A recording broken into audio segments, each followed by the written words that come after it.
Hi guys, here with your English for today. So, can I identify personification and use it in a poem?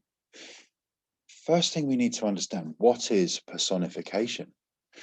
Personification is when you give an object that is not human and often not even alive the qualities of a human. Writers often use personification to help describe something. They use it to create an image in the reader's mind. The stars danced playfully at night, or in the sky, sorry. So stars are fixed objects. They can't move, but dancing is something human. So it looks like they're moving around the sky. The printer spat out the paper. Again, a printer can't physically spit. The paper comes out of it, and it can come out of it quite fast. It does look like it could be spitting it out. But again, this is a human attribute given to something that's not alive. The flowers nodded their heads as the wind blew. Well, flowers don't have muscles to be able to nod, but it gives us the impression of how they look when they do it. So it gives us a description and it tells us the head of the flower is moving gently in the breeze. The ocean waves swallowed the boat. Well, again, an ocean can't swallow. It doesn't have a mouth. It doesn't have a throat, but it can engulf the boat, and it just gives you the idea that it's eaten the boat. The old chair moaned as the girl and the dog jumped on it. So again, it's a human attribute, a human activity. You moan and groan at things, but the chair can moan. It'll squeak and creak is what it's telling us. So your turn.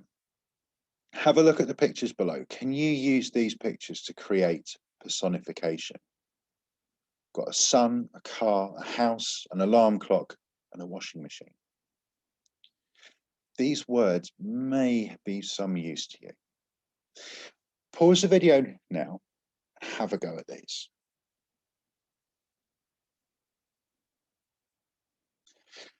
How did we get on? So, looking at those, the sun glared down. The alarm clock screamed to wake me up in the morning. The engine of the car screamed as it drove down the road at high speed. The house sat in the middle of the road. The washing machine spat out clean clothes. So we can use these and give these objects that are not alive human attributes. So I'm going to show you now a poem that uses personification. The night was creeping on the ground. She crept and did not make a sound until she reached the tree. And then she covered it and stole again along the grass beside the wall. I heard the rustle of her shawl as she threw blackness everywhere, upon the sky and ground and air, and in the room where I was hid. But no matter what she did, to everything that was without, she could not put my candle out. So I stared at this night, and she stared back solemnly at me. So we're given the idea the night was creeping. The night doesn't necessarily creep because it's not a human thing. Night comes across us, but creeping on the ground, we know that night is silent and it turns up gradually. She crept and did not make a sound, so it's been given a personality until she reached the tree, and then she covered it. So she's come over the top of the tree, covered it with dark, and stole again along the grass beside the wall. So she's creeping along the wall now. I heard the rustle of her shawl as she threw blackness everywhere, upon the night, upon the sky and ground and air.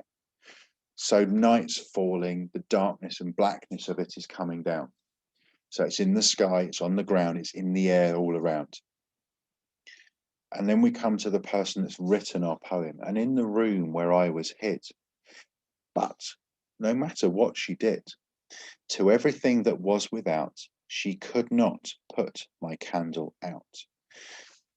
So the idea that the candle is keeping the night away, Obviously, we know when the candle gets blown out, the darkness will come. So the night will come into that part of the room. But she can't physically put it out because we've given human attributes to something that's not alive.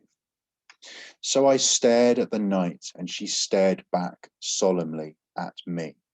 So we've got the idea that the night, he's sat staring out at the night, and the night sat staring back, waiting for him, in a way. So we've given lots of human attributes to the night. We've got the idea that it's creeping. She crept, doesn't make a sound, so creeping silently. She's throwing the darkness around, and she can't put out the candle. So we've got a really nice image of how the night falls using personification. So your task is to write your own poem using personification. So have a look at the picture coming up. Describe the tree using personification. You should write about what you see in the picture or what you might hear, smell, or touch. Think about what actions the tree might be doing and when. So think about the objects that you can see, the parts of the tree, the trunk, the bark, the crown of the tree, the very top, twigs, roots, branches, leaves, and foliage. What might these objects do? Screaming, shivering, lurking, swallowing, gasping, crying. When might it be doing these things? So we could have, for example, leaves dancing in the breeze as night falls. We've got the idea there of how we've given something a personification. We've made it have a human attribute. You could have roots gulping up water from the stream. Obviously, they can't gulp because they're not human, but we can use the ideas. If you've got a lightning strike, for example, you could have the bark shuddering as lightning struck around, scared that it was going to get hit by the lightning. So we've got lots of ways we can use the parts of the tree. We can use the personification. So we've got other ideas we can take that aren't screaming, shivering, lurking, swallowing, gasping, and crying. They're just some ideas of words you can use. Think about, we've got dancing, swaying is another good one. Standing, tree standing in a field all alone. Well, the tree doesn't stand, it grows, but we've got the idea of personification. We've given it a human attribute, a characteristic that humans can do that a tree not necessarily could. Have a go with these, see what you come up with, and load it up onto Tapestry. So I look forward to seeing that. Take care, stay safe. We'll see you soon.